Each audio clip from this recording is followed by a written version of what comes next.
So we've suddenly got all these Labor premiers rushing over to China, to the Chinese dictatorship, saying, we should be friends. You know, you had Daniel Andrews last week. You've got the premiers of West Australia, Queensland saying now, well, we're about to go to, saying today, later this year. And in fact, WA's Mark McGowan was even saying, well, look, it's been a big mistake to talk about China as a threat. And Premier Daniel Andrews, though, here's the worst.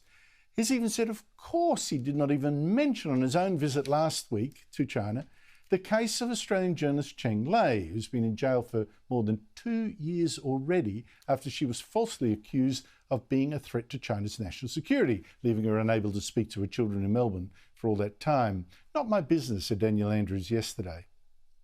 I'm a sub-sovereign leader of a government, of a state.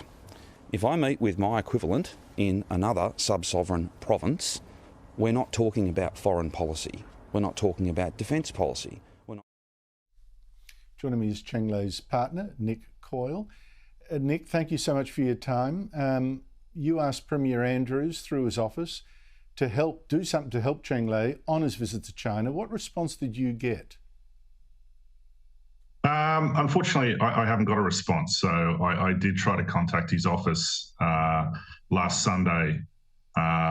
And yeah, I never got a response on Monday or Tuesday and haven't since, I'm afraid.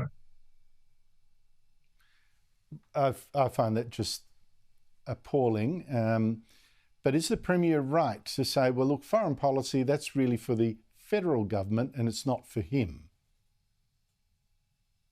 Oh, look, in that sense, yes. I mean, I don't disagree with him that foreign policy is, of course, principally the role of the federal government. My point, had I had a chance to talk to his office, would have been that I think it's very important for Lei's case to be raised by Australian officials at as high a level as possible.